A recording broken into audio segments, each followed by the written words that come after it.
What's up, sports fans? Welcome in once again to Sports Ache. I'm your host, John Reed. Wanted to give you a couple of updates from the world of Major League Baseball. MLB blurbs for today. Garrett Cole, 7 innings, 0 runs, 2 hits. Game was only 7 innings long as there was a doubleheader. Hanser Alberto, former Texas Ranger, got the first hit in the 5th. So Hanser Alberto broke up Cole's no-hitter. However, he still went the full 7 innings. MLB is not giving no-nos or complete games for the 7 innings. Phillies crushing, very impressive rookie named Nola. Yankees Voit hit 2 bombs in the second game of their back-to-back today. Voit with Judge and Stanton coming back next weekend. Voit heating up, looks good. He's the 6th fastest Yankee to 50 home runs ever. So the 6th fastest New York Yankee to reach 50 home runs ever. Awesome for him. Tampa Bay Rays become the first team since the year 1900 to plate 9 pure lefties in a game. That's one of those obscure stats I never would have even thought of. Zach Wheeler rips fingernail putting on pants. Said, quote, "One of those stupid things. I tripped a little bit, I lost my balance, and my jeans yanked out of my hand." So Wheeler going to miss some time for a ripped fingernail, but apparently only a couple days. But yeah, I guess you got to let that heal. Potentially a huge injury for the Braves as Ronald Acuna Jr. fouls a pitch hard off his left ankle. He could put no weight on it. He was very visibly upset. He had to be helped off the field by a man under each arm. He could put no weight. I watched it. I was watching this game, and he was really hobbling bad. I mean, he was suspending that left foot off the ground. He wasn't even trying to put any weight on it. The Giants and Padres games for both tonight, Friday night, and tomorrow, Saturday, that would be September 12th, were postponed due to a positive test for coronavirus in the Giants organization. They didn't say if it was a player or some other member of the organization. However, those 2 games have been postponed. Now, the World Series would start October 20th at Globe Life Field in Arlington, Texas, under Major League Baseball's proposed bubble playoff format, awaiting sign-off by Major League Baseball Players Association. The hang-up is players' families, quarantine, etc., and details on that. They're working out the details. Hopefully, we'll get to see playoff baseball this year. Hopefully, we'll get to see a World Series in Arlington. That would be great. Ty France homers for Seattle to make it 3-4 in the 8th inning, but they did end up losing that game to the Diamondbacks. Okay, moving on. Some news from the NFL. Von Miller had his ankle surgery today. Timeline is considered to be 4 to 6 months on that. Probably season ending for Von Miller. Pat Mahomes is now 8-0 in his career in September with 26 TDs and 0 INTs, just so you know. Eagles offensive tackle Lane Johnson is considered day-to-day, recovering from ankle surgery in August. The backups to Johnson have 0 NFL starts among them. Mike Evans' hamstring will be game-time decision, but listed as doubtful. Breeze said, "I'm on borrowed time. I've got nothing to lose, so I'm turning it loose. Father Time's going to get us at some point, but we're trying to beat him out for now." Brady and Bucks look for a statement win against the Saints team that's won the division the last 3 seasons. Kenny Golladay doubtful. Cowboys restructure Lawrence, create $12 million in cap space, have created $27 million in cap space with recent restructures. That could be in anticipation of a Dak deal or in anticipation of an Earl Thomas deal. Who knows? Seahawks special teams coordinator leaves team. Larry Izzo will take over in interim. News from the NBA. Daniel House Jr. Is done for the season. This is a Houston Rockets player. He's a prominent player for them. He has emerged a lot for them this year. Very important player to them. He missed games 3 and 4 of their series against the Lakers, which they lost both of those games. And they sorely missed him. And it was reported that he had a female visitor in his room, breaking the bubble, the quarantine. News came out today that the NBA confirmed that their investigation did indeed confirm that Daniel House did have a female visitor for multiple hours with him. I have read online that House's wife has deleted all their pictures together. Los Angeles Lakers seeking first conference finals appearance since 2010. More about the Braves' Acuna Jr. Injury. Fouled the ball into his left ankle. He was emotional. He was helped off the field, placing no weight on the ankle, as I said earlier. Looked very serious. Nats were crushing the Braves early. Fed 84 pitches through 4 2/3 innings. By the end of the top of the fifth, Braves had played at 2 runs, so it was 5-2 after the fourth. So at this point, I'll go into a little, review of the Braves game for today and move on to a couple more MLB games. But the Braves came all the way back within 3 in the top of the ninth, with 3 runs in the top of the ninth to tie it up. And then in extra innings, Braves reliever Melancon does a great job of surviving the bottom of the 10th to take it to the top of the 11th. Ozzie Albies surprises everyone with a bunt. Pitcher misplays the ball off the end of his glove because he was looking to first too soon. It's like an NFL player tries to run before they catch the ball, tries to look upfield before they catch it, then they drop it. Similar situation here. Albies to first, runner to third, nobody out. During the next at-bat, Albies steals second. Inciarte retired on a checked swing tip into the glove. Freeman intentionally walked to set up the double play. Ozuna comes to the plate 5 for 5 on the night with a homer and 4 RBIs as the reigning player of the week. Ozuna retired. Darno grounds out to end the inning with no damage done after bases loaded with 1 out. Eaton retired to go to the 12th. So that was I'm fast forwarding a little bit. Longest game of the season so far is 13 innings. Bottom of the 11th, 1 out. Bottom of the 12th, 1 out as Drupal Cabrera strikes out on a backup slider outside. Bottom 12, still intentional walk to Soto to bring up Harrison with 1 out after a sac fly had advanced the runner to third. Harrison hitting .292 on the year. Harrison looks foolish and strikes out on Dayton's 9th pitch to bring up Michael A. Taylor, who gets a base hit to walk it off as Eaton crosses the plate. Heartbreaking for the Braves to come all the way back.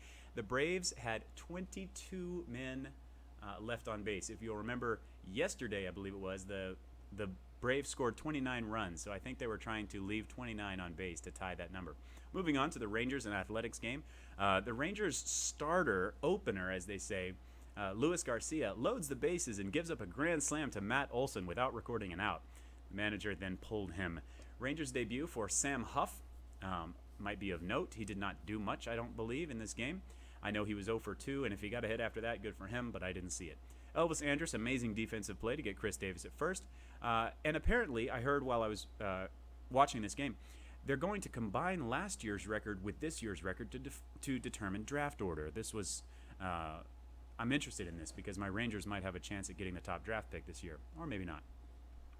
Rougned Odor seemed to be hurt on a tag by Fires halfway down the first base line, looked like his left hip, but it didn't affect him too much apparently because in his next at-bat he got a 2-run home run to bring the Rangers within 3. It was 9-6 at this point in the bottom of the 8th. 412-foot no doubter stink bomb for Rugi. Rugi immediately puts his head down. Love the Selly. Guzman strikes out swinging. Jesse Chavez is in for the top of the 9th. Chavez loads the bases with 1 out. Elvis Andrus, great catch on a pop-up in foul territory, but the runner was able to tag up and score from third anyway. 10-6 Athletics. I believe that was the final score, 10-6. Moving on to the Tampa Bay Lightning and the New York Islanders. So Lightning left wing Alex Killorn out for this game for his hit on Isles center Brock Nelson, who will play tonight. But you could see he had some bruises on his face from that hit into the boards. Isles' goal, after much confusion around the net. Cal Clutterbuck puts it in net as players just slowly mill about, apparently expecting play to be stopped. Vasilevsky's right pad came off, and the Lightning were just standing around. Odd goal for sure. Moving on, Gord assists to Sergachev for a goal by Bolts to tie it 1-1 with 3 minutes left in the first. Asked for a description on Lightning subreddit, user Second Prize said, Gord go whoop, Serg go nasty, top corner from up close. Vasilevsky saved 16 of 17 shots in the first. Isles' beautiful puck movement from tape to go up 2-1 and a fight on the same play. Gorgeous goal to go up 3-1 in second period. Lightning score to make it 3-2. Shots on goal even at 27 with 17 minutes left in the third. Lightning great shot block on the Islanders power play with 12:30 left in the third. They successfully kill the penalty. Lightning score on a deflection in front of net with 7:56 remaining. Refs looking at it, stick was pretty high, about as close as you can get to the height of the crossbar. Call is upheld. We have a good goal. Tie game 3-3. Rangers score late in the third. Brock Nelson gives them the lead 4-3. Lightning pull their... Brock Nelson, by the way, was the one that got hit by the other player that was suspended for the game tonight. Good for him to get an assist and a goal tonight. Lightning pull their goalie with 1:30 left. Intense puck battles in front of the Isles net. Isles on the breakaway are awarded the goal, but put it in the net anyway. So Isles had a breakaway. The defender knew he was going to get beat. He knew the Isles player was going to put it in the empty net, and he just slashed him. It was frustration. He just slashed him on the leg, and he didn't like it. 3 or 4 fights break out behind the net. Pajot goes to the locker room. The players have to be separated. Lots of jawing. It all started when Kucherov slashed Pajot's legs as he was scoring, and Pajot went after him. Then everyone got in on it. Martin and Goudreau go at it when play resumes. So right when they puck dropped with 30 seconds left in the game after it was already 5-3, Martin and Goudreau dropped the gloves. Martin hit him in the back of the head 3 times, and Goudreau fell. No real damage done. Martin jawing as he went to the locker room. Hits keep coming until the very last second, and even after that, the Isles get their first win of the series. Good game. Moving on, Brewers and Cubs. Christian Yelich 0 for 3 on the night, bottom of the ninth with 3 strikeouts. In the bottom of the ninth, Yelich is 0 for 3 on the night with 3 strikeouts. Cubs pitcher Wick falls behind in the count 3-1 and ends up walking Yelich. Brings up Gyorko. Jeffress warming in the Cubs bullpen. Gyorko 0-3 on the night. Gets a base hit opposite field on a pitch inside to reach safely and advance Yelich to third. Runners on the corners with no one out here in the bottom of the ninth. Wick exits with 23 pitches to bring in Jeffress. Jeffress faces off. Jeffress, by the way, another former Ranger. Jeffress faces off against Braun, who is 0-3 on the night. First pitch strike. Second pitch 94 mile per hour inside for a ball. 1-1 count. Braun pops it up to the outfield, handled by Hayward, I believe, and the runner scores. The runner from third scores. The win goes to Hader. He is 1-1 on the season. The loss goes to Wick, who's 0-1 on the season. Final score 1-0 Brewers. Angels and Rockies played tonight. The Angels were trailing the Rockies 2-3 going into the top of the 8th inning. Angels solo home run by Walsh to tie it 3-3. Another solo Angels homer off of Bard in the top of the 9th. Anthony Bembloom, second homer this season. Rengifo strikes out on Bard's 12th pitch. Buttrey comes in for the Angels to close it out in the bottom of the 9th. Fly out caught by Joe Adele. And then solo homer by McMahon. Tied up 4-4. Oppo Taco. Changeup that he stayed back on. McMahon has been striking out at a 44% rate. Been struggling bad. Fuentes up 1 for 3 on the night. Ball gets down for Fuentes. He gets into second standing up. So he had a double into the alley. It was a gapper. Intentional walk to Murphy to bring up Tapia with 1 out. Pitching change by Joe Madden to bring in a left-hander. Trevor Story will be after Tapia, so the left-hander will have to stick around and face him due to the 3 batters rule that's just been implemented this year. Quijada comes in and retires a man, but then falls behind 3-0 to Story. He walks Story on 4 pitches to load the bases. Charlie Blackmon to the plate. Tie game, bottom of the 9th. Quijada throws 2 balls, but the second one was called a strike, so it was a 1-1 count at that point. Ump didn't want to go home early, I suppose. Then it was a 2-1 count. Then it was a 3-1 count. Blackmon walks it off with the grand slam. Good for the Rockies. The White Sox, one of my personal biggest surprises, right up there with the A's this year. The White Sox bring in Colome to close it out in the top of the 9th inning against the Tigers, working with a 1-run lead 4-3. First batter reaches. Tigers are 3 games back of Cleveland in their division, just FYI. They are certainly not they are at the 3rd in their division, but only 3 games back. So that's definitely within striking distance. But Romine at the plate, 1-2 count, fouls one off. Romine retired. Paredes to the plate, 0-3 on the night. Paredes falls behind 0-2 in the count. Grounder up the middle is fielded and pitched to second for the force out. Reyes to the plate, 0-4 on the night. 2-1 count. Big swing from Reyes on a pitch down in the zone. 2-2 count at this point, and he strikes him out to end it on another pitch down in the zone. Final score 4-3 White Sox. So as for this evening, that'll do it. Just wanted to fill you in on the games of the day. Thank you so much for listening. If you don't mind, go ahead and like and subscribe for more content, especially tomorrow night. I'll be giving you my Dallas Stars, Vegas Golden Knights Game 4 highlights, and we will be cheering on the Stars right here. Got my bobbleheads and everything. All right, go Stars. Good night, everybody.